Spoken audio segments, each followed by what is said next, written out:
Bismillah.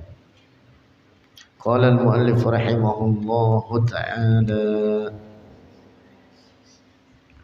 wa qala, dan telah berkata oleh Al-Imamul Harari radhiyallahu anhu, hani'an,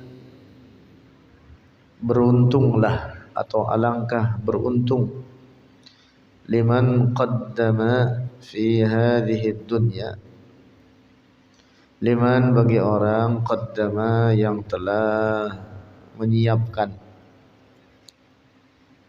fi hadhihi dunya, di ini dunia, liyaumil ma'adi, bagi hari akhirat, ma yanfa'uhu, ma akan sesuatu, yanfa'u, yang bermanfaat oleh ma, hu akan man, yauma la yanfa'u malun, di hari yang tidak memberi manfaat, malun, oleh suatu harta pun, wala baluna, dan tidak oleh anak-anak, illa man atallaha biqalbin salim, kecuali orang yang mendatangi akan hisab Allah, biqalbin salim, dengan hati yang lurus, yang dimaksud dengan akidah yang benar dan amal saleh yang banyak. Itulah orang yang beruntung.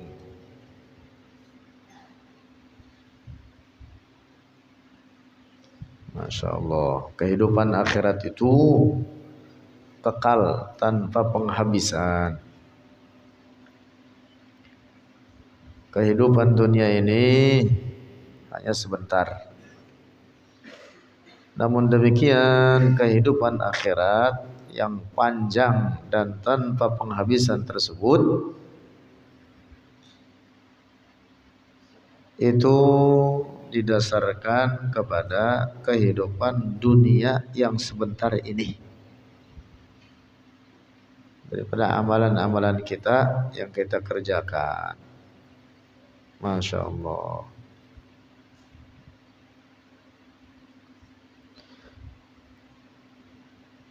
Kehidupan akhirat yang menjadi balasan daripada kehidupan dunia yang sebentar ini, kehidupan akhirat tersebut tanpa penghabisan. Masya Allah.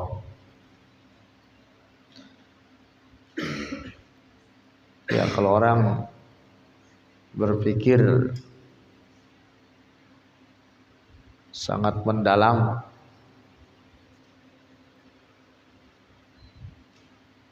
apabila dia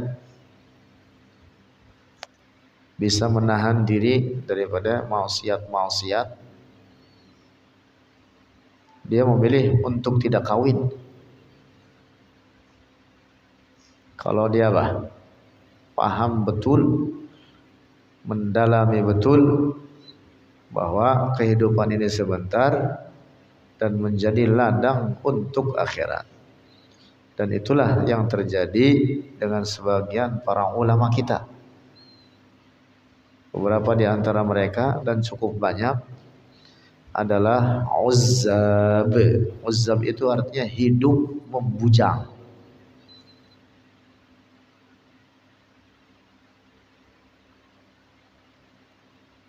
Bersusah-susah sebentar untuk meraih kesenangan yang kekal. Seperti misalkan Al-Imam Yahya ibn Sharaf An-Nawawi, ulama besar, ahli hadis terkemuka, ahli fikih, ahli tafsir, wali Allah. Nah, beliau tidak punya istri, umurnya pendek, hanya sekitar 45 tahun. Tetapi karyanya, Masya Allah, banyak sekali karyanya. Tebal-tebal. Salah satunya tuh Al-Majmu' Syarhul Muhadzab, berapa puluh jilid itu.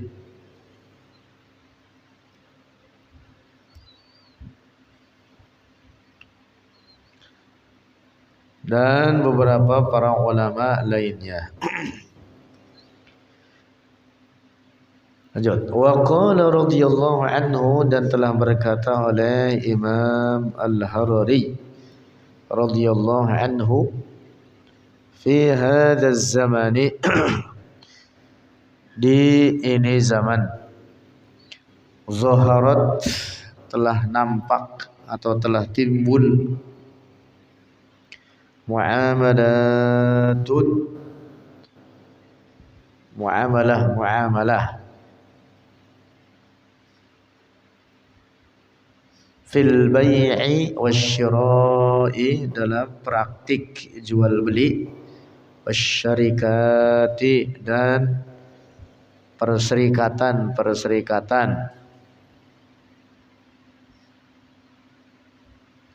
praktik perkongsian dalam berbisnis, wa nahwi dzalika, dan semacam demikian itu daripada beberapa muamalah, la tuwafiqu syar'a, tidak sejalan dengan syariat, tidak sejalan dengan syariat.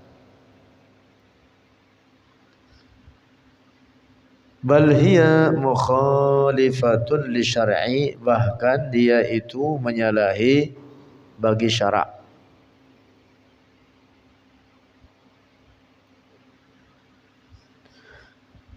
Muharramatun, diharamkan. Beberapa muamalah secara syariat diharamkan. Al-insanu, seseorang, fil akhirati, Ujang, ini habis betulnya. Habis. Bismillah.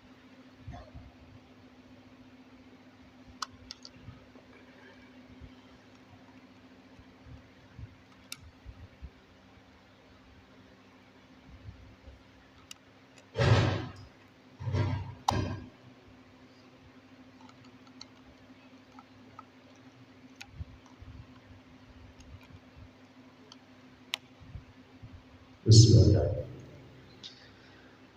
Al-insanu, seseorang, fil akhirati, di akhirat, yus'alu, ditanya, artinya dimintai tanggung jawab, anil mali, dari hartanya, min aina hasala alaihi, dari mana menghasilkan oleh dia, alaihi, atas hartanya, wa fi ayyi syai'in, dan dalam suatu apakah, akhrajahu, mengeluarkannya. Dua jalur ini harus halal untuk selamat di akhirat. Bagaimana dia meraihnya, kemana dia mengeluarkannya. In hasala alaihi, jika menghasilkan oleh dia, alaihi, atasnya, al-mal, atasnya itu harta, bitariqin, dengan cara, harramahu, yang telah mengharamkan akan tariq, Allahu, oleh Allah, yastahiqqu, maka berhak oleh al-insan, al-'adzaba, akan siksa.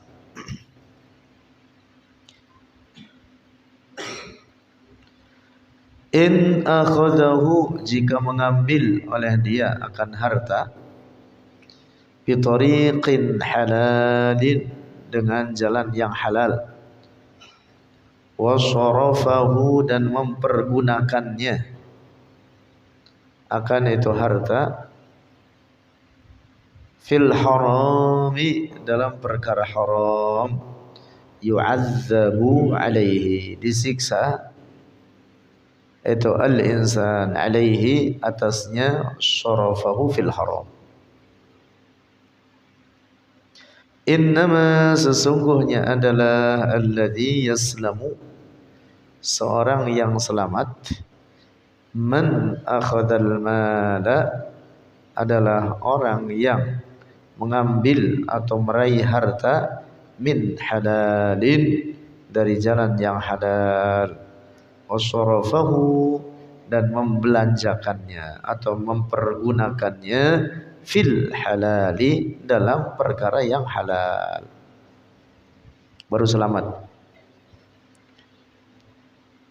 Koruptor misalkan banyak uang, lalu hasil korupsinya itu untuk membangun masjid, untuk membangun pondok pesantren, maka itu tidak menyelamatkannya. Tidak selamat dia, tetap dia disiksa karena meraihnya dengan jalan yang haram. Itu perumpamaannya seperti dia hendak berbuat kebaikan dengan jalan yang haram, itu seperti orang yang hendak berwudu dengan najis, misalkan dengan air kencing. Sah nggak wudunya? Nggak bakalan sah seumur-umur. Perumpamaannya seperti itu.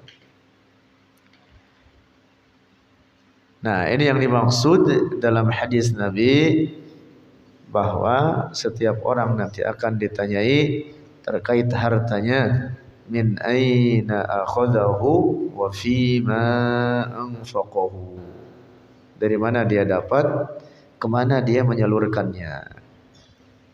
Nah, jadi dua-duanya harus halal jika ingin selamat dalam hisab hartanya tersebut. Nah, ini hisab pada harta. Wa yabqa alaihi dan tersisa alaihi atasnya hisabun akharu, hisab yang lain.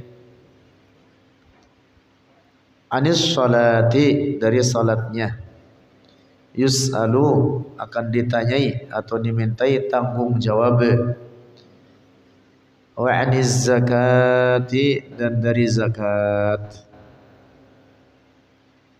Zakatnya dia berzakat atau tidak. In kana indahu malun, jika ada bagi dia harta, maksudnya harta yang wajib dizakatkan, apakah dia berzakat dengan hartanya tersebut atau tidak. Wa anis siyami dan dari puasanya. Yang dimaksud puasa wajib yaitu puasa Ramadan. Wa 'anil amri bil ma'rufi dan ditanyai dari praktik al-amri bil ma'ruf, menyeru kepada kebaikan, wan nahyi 'anil munkari dan mencegah dari kemungkaran. Karena ini termasuk perkara yang diwajibkan walaupun hukumnya fardu kifayah. Walaupun hukumnya fardu kifayah. Apakah kita mempraktikkan al-amru bil ma'ruf wan nahyi 'anil munkar atau tidak? Dimintai tanggung jawab di akhirat. Orang yang memiliki kekuasaan tidak harus besar. Dia punya kekuasaan kecil, yang dengan kekuasaan tersebut dia mampu untuk merubah kemungkaran yang ada di sekitar dia. Misalkan apa? RT menguasai warganya, sehingga kalau di warganya ada yang misalkan mabok, itu sama RT didiemin apa kagak? Kalau didiemin, wah kena dia di akhirat tuh RT-nya. Kena siksaan karena tidak menegakkan al-amru bil ma'ruf wan nahyi 'anil munkar. Jadi RW juga begitu, lurah juga begitu. Tanggung jawabnya besar. Makin besar kedudukannya, makin besar tanggung jawabnya. kullukum ra'in wa kullukum mas'ulun an ra'iyatihi. Itu dalam hadis sebutkan gitu. Setiap pemimpin akan ditanyai, dimintai tanggung jawab terhadap kepemimpinannya. Jadi RT yang tidak mencegah warganya daripada mabuk, itu RT kena siksaan di akhirat. Lebih parahnya malah RT-nya yang mabuk. lebih parah lagi itu, malah RT-nya yang mabuk lah. Masya Allah, berat itu. Sampai lembaga yang kecil seperti keluarga. Seorang suami dia membawahi keluarganya, istri-istrinya di bawah kekuasaan, istrinya di bawah kekuasaan dia, anak-anak di bawah kekuasaan dia. Kalau dia tidak mencegah kemungkaran yang dikerjakan oleh anaknya, atau tidak mengajak kepada kewajiban yang ditinggalkan oleh anaknya, ini orang tua kena hukuman di akhirat.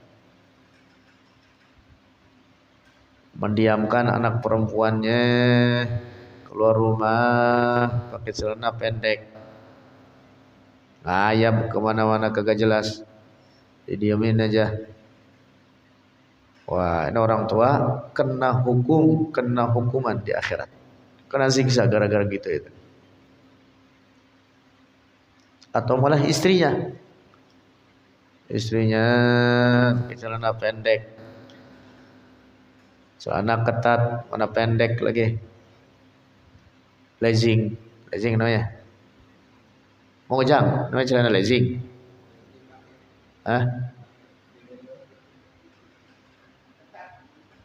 Masya Allah, didiamin aja tuh istrinya, suaminya kena hukuman di akhirat. Lanjut. 5 lam ta'mur bil ma'ruf. 5 mengapa? Ini nanti dimintai tanggung jawab di akhirat terkait praktik al-amru bil ma'ruf wan nahyi 'anil munkar. 5 mengapa? Lam ta'mur, tidak memerintah oleh engkau bil ma'rufi, dengan kebaikan. Yang maksud kebaikan di sini adalah tuntunan syara'. Man kunta, terhadap orang, kunta ada engkau, tarju berharap oleh engkau, annahu bahwa dia itu orang, yasma'u akan mendengar.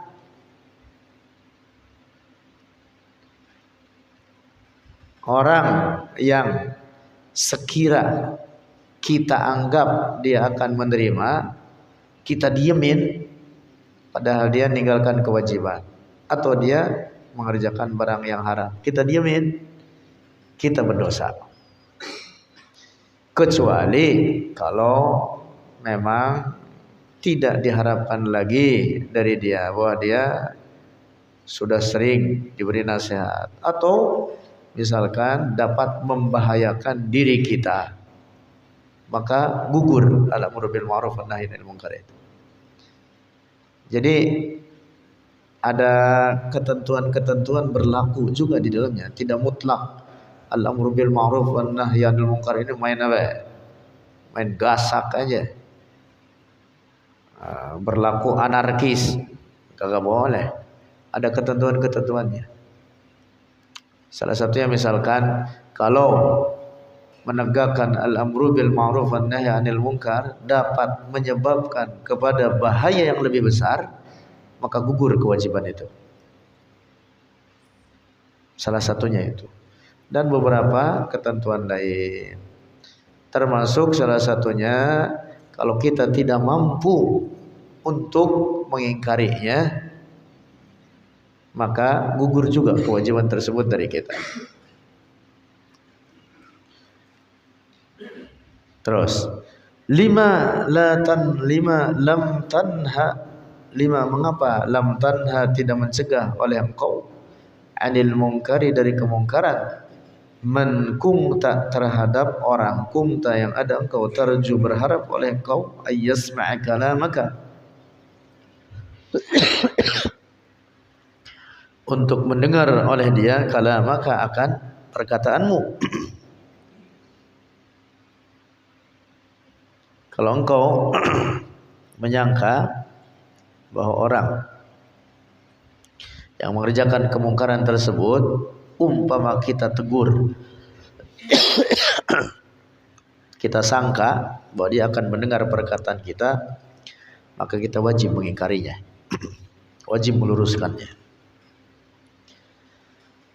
Ayyantahiya, untuk menjauh atau untuk menghindar oleh dia, in haitahu, jika mencegah oleh engkau akan dia.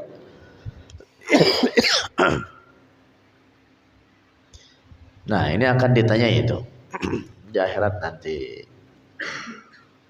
Apakah kita mempraktikkan al-amru bil ma'ruf wan nahyu 'anil munkar tersebut atau tidak?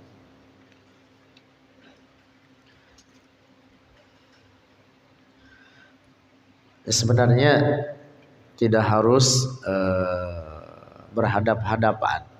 Sekarang ada banyak media, termasuk misalkan kita mempergunakan media WhatsApp, Facebook atau apa saja untuk menyebarkan aqidah Ahlus Sunnati wal Jamaah, mewaspadakan orang-orang dari aqidatut tashbih, akidah rusak yang menetapkan bahwa Allah serupa dengan ciptaannya, serupa dengan makhluknya, atau serupa dengan manusia, dengan mengatakan keyakinan rusak yang mengatakan bahwa Allah memiliki bentuk, memiliki ukuran, memiliki anggota-anggota badan, memiliki tempat dan arah. Nah, kita tahdzir, kita waspadakan keyakinan rusak tersebut dengan media-media itu tadi. Tulis di WhatsApp status-status, Allah ada tanpa tempat, Allah ada tanpa arah. Kita mampunya itu, kerjakan itu. Allah bukan benda, Allah Maha Suci dari segala bentuk dan ukuran. Gitu. Allah tidak membutuhkan kepada ciptaannya. Tempat dan arah adalah ciptaan Allah. Allah tidak membutuhkan kepada ciptaannya. Nah, kita nulis tuh di WhatsApp, itu sudah apa? Mempraktikkan al-amru bil ma'ruf wan nahyi 'anil munkar. Bahkan kita sudah berdakwah, menyeru kepada akidah yang lurus, yang kita diperintah untuk mempraktikkan dakwah tersebut. Dalam ajaran agama kita diperintah untuk berdakwah. Nah, jadi tulis tuh di status-status itu. Mang Ujang nulis status ngopi mulu, ngopi. Hah? Iya. Sebenarnya enaknya Mang Ujang. Ya, semampu kita. Urusan nanti ada yang menerima, syukur, alhamdulillah, itu harapan kita. Atau bahkan tidak diterima sekalipun, maka itu sudah menggugurkan kewajiban kita.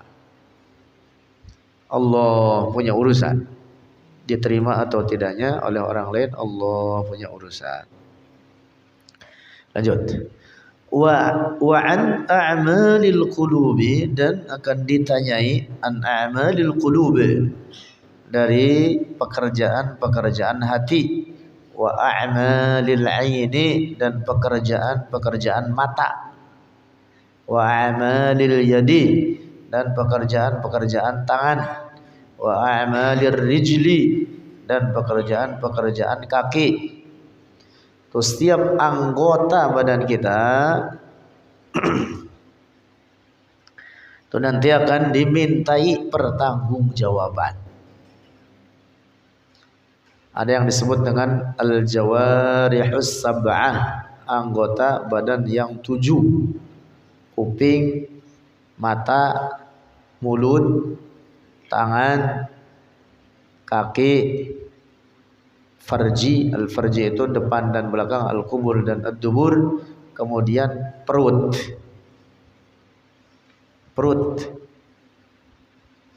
itu memiliki kerjaan maksiat masing-masing. Tambah satu lagi, hanya biasanya yang satu ini disendirikan, yaitu hati. Nah itu nanti akan dimintai pertanggungjawaban. Itulah yang dimaksud dengan firman Allah, al-yawma nakhtimu ala afwahihim wa tukallimuna aydihim, dalam surat Yasin. Di hari itu yang dimaksud di hari kiamat nanti, kata Allah, nakhtimu ala afwahihim, kami kunci atas mulut-mulut mereka. Wa tukallimuna, lalu berbicaralah kepada kami, kata Allah, aydihim, oleh tangan-tangan mereka. Tuh, tangan di dunia ini dipakai untuk apa itu? Gitu Mujang, megang kitab apa megang wadon? Nah, begitu. Wa tashhadu arjuluhum, dan bersaksi oleh kaki-kaki mereka. Itu kaki dibawa ngayam kemana? Nah begitu. Itu kaki dibawa ngayam kemana? Ngayamnya ke majelis taklim, ke masjid, apa dipakai bakal goyang dompet. Akan bersaksi kepada Allah oleh kaki. Kaki nanti berkata kepada Allah, ketika di dunia saya kaki si fulan dibawa kemana saja, tangan pun begitu. Nah, jadi anggota badan tersebut bersaksi kepada Allah. Semua itu nanti dimintai pertanggungjawaban, dan mereka itu semua bersaksi kepada Allah. Mata, ada maksiatnya itu mata itu. Ada maksiatnya. Melihat aurat perempuan dosa. Walaupun tanpa syahwat. Mana itu aurat perempuan? Seluruh tubuhnya, kecuali wajah dan kedua telapak tangannya. Jadi kalau si Udin melihat perempuan terbuka pada kepalanya, Udin terbuka pada apanya? Pahanya. Udin, walaupun kata Udin saya ngelihat kagak pakai syahwat, masalahnya udah rada nenek-nenek katanya gitu, sama aja. Sama aja. Sama aja Udin. Tuh gitu. Perempuan terbuka pada kepalanya, rambutnya terbuka. Dilihat oleh kita walaupun tanpa syahwat, maka berarti sudah melihat pada auratnya. Itu dihitung dosa, udah maksiat itu. Dihitung dosa udah itu. Walaupun kategorinya maksiat kecil, tetapi kalau makin banyak makin besar. Makin sering makin banyak. Masya Allah. Kuping juga itu ada maksiatnya, seperti mendengarkan ghibah, namimah dan lain sebagainya. Apalagi mulut atau lidah, yang dalam hadis Rasulullah itu paling banyak kesalahan atau dosa daripada anggota tubuh manusia itu dari lidahnya. Sabda Nabi mengatakan, aktsaru khotoya bani Adam min lisanihi. Dosa yang paling banyak terjadi pada manusia itu berasal dari lidahnya. Hadis sahih riwayat Al-Imam Al-Bukhari. Dosa yang paling banyak dari anggota tubuh manusia berasal dari apa? Dari lidah. Lanjut. Al-akhiratu, akhirat, amruha, urusan akhirat, syadidun, itu berat.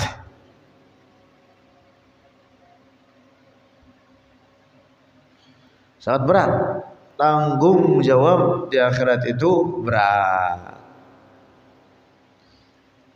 Tanggung jawab di dunia enggak seberapa, Tapi kalau tanggung jawab dunia tidak tertunaikan, bisa dibawa ke akhirat. Dan kalau sudah di akhirat, jauh lebih berat. Jauh lebih berat. Summa kemudian la'anil kalami, dihisab pula atau dimintai pertanggungjawaban pula anil kalam, dari perkataan. Perkataan kita ini dicatatkan. Ya, Al-Quran menyebutkan begitu. Firman Allah, ma yalfidhu min qawlin illa ladaihi raqibun atid.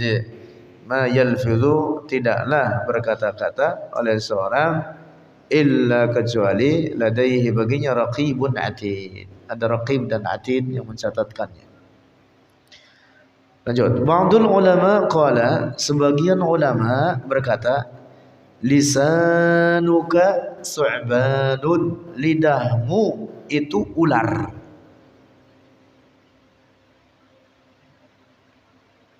Kalau peribahasa Indonesia, mulutmu harimaumu. Gitu. Tapi kalau di sini apa? Ular. Lidahmu adalah ular atau laksana ular. Illam tahfazhu, jika tidak memelihara oleh engkau atau tidak menjaga oleh engkau akan lidahmu, yaqtulka, membunuh oleh itu su'ban atau oleh itu lidahmu akan engkau. Kama anna su'bana, sebagaimana bahwa ular, idza lam tatajannabuhu yaqtulka bisummihi, jika tidak menghindar oleh engkau akan itu su'ban, yaqtuluka, maka membunuh oleh su'ban akan engkau, bisummihi, dengan racunnya. As-su'banu yaqtuluka, ular dapat membunuhmu, bisummihi, dengan racunnya. Yaqtulu jasadaka, membunuh akan tubuhmu, mati itu orang gara-gara dipatok ular. Amma hadzal kalamu, adapun ini perkataan, bi kalimatin wahidatin, dengan hanya satu kalimat, qad yuqi'uka, dapat menjatuhkan dirimu, fi jahannam, di jahannam, di dalam neraka. Masya Allah, lebih parah daripada ular. Lebih parah daripada ular. Na'udzubillah. Termasuk bentuk kufur dari 3 macam yang disebutkan oleh para ulama kita. Ada kufur i'tiqadi, ada kufur fi'li. Kufur i'tiqadi itu kufur keyakinan, yang dimaksud keyakinan rusak. Keyakinan rusak yang diyakini oleh dia dalam hatinya, seperti menetapkan adanya Tuhan kepada selain Allah, atau berkeyakinan bahwa Allah memiliki permulaan atau memiliki penghabisan, atau bahwa Allah menyerupai ciptaannya, memiliki bentuk, memiliki tubuh, memiliki anggota badan. Na'udzubillah. Atau meyakini bahwa setelah Nabi Muhammad ada lagi Nabi. Rusak ini orang berkeyakinan begitu. Syahadatnya tidak bermanfaat baginya, walaupun dia mengaku dirinya muslim, walaupun dia sholat, puasa, zakat, haji, karena pokok akidahnya rusak. Ini orang semacam ini wajib dia melepaskan keyakinan rusaknya itu, barulah dia bersyahadat kembali, barulah keislamannya dibenarkan. Tapi kalau dia meyakini, misalkan seperti keyakinan orang-orang Ahmadiyah, setelah Nabi Muhammad ada lagi Nabi, ini bukan orang muslim. Menyalahi Al-Quran, menyalahi hadis Nabi. Al-Quran mengatakan bahwa Rasulullah penutup para Nabi, wa khataman nabiyyin. Dalam hadis Rasulullah bersabda, la nabiyya ba'di, tidak ada lagi Nabi sudahku. Nah, ini contoh kufur i'tiqadi. Lalu yang kedua, kufur fi'li, kufur perbuatan. Orang menjadi kafir gara-gara perbuatan-perbuatannya. Perbuatan kufur tentu yang dimaksud dalam hal ini. Contohnya apa? Banyak. Orang yang sengaja menginjak-injak Al-Quran atau kitab-kitab berisi ilmu-ilmu syarah, tafsir, fikih, hadis, atau kertas yang berisi nama-nama yang diagungkan seperti nama-nama Allah, lalu oleh dia dibuang di tempat-tempat najis atau menjijikan, seperti dia buang di lubang WC, padahal dia tahu di kertas itu bertuliskan nama Allah atau Ar-Rahman atau nama-nama Allah yang lain. Perbuatannya itu menjatuhkan dia dalam kekufuran. Nauzubillah. Lalu yang ketiga, kufur qauli, yaitu kufur perkataan.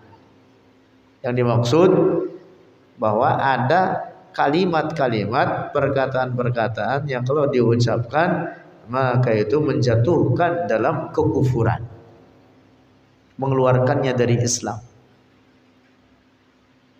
Dan itu banyak, bahkan sangat-sangat banyak. Dari 3 macam bentuk kufur ini, bahkan yang paling banyak terjadi adalah kufur qauli, yaitu kufur karena perkataan, seperti mencaci maki Allah, mencaci maki para malaikat, mencaci maki Rasulullah, mencaci maki hukum Islam, mencaci maki Al-Quran, menghinakan salat, mengatakan salat tidak ada manfaatnya, mengatakan Allah zalim, mengatakan Allah tidak adil, dan lain sebagainya. Ada banyak sekali contoh-contohnya. Nah, kalimat-kalimat tersebut menjatuhkan dalam kekufuran. Orang yang jatuh dalam kekufuran, dia wajib bersyahadat kembali dengan niat masuk Islam. Bukan mengucapkan astagfirullah, tapi bersyahadat. Biniyatin dukhul fil Islam, dengan niat kembali masuk Islam. Nah, jadi terkait perkataan itu harus dijaga, karena perkataan itu dihisab. Iya, dihisab. Semua perkataan kita yang mubah-mubah bahkan dicatat, apalagi yang mengandung kebaikan atau keburukan. Yang mubah saja dicatat, walaupun nanti yang dibawa ke akhirat itu hanya yang mengandung pahala atau menghasilkan dosa yang dibawa itu. Yang mubah-mubah dihapuskan, tapi dasarnya dicatat, semuanya dicatat. Karena redaksi ayatnya begitu, ma yalfizu min qaulin illa ladaihi raqibun atid. Tidak ada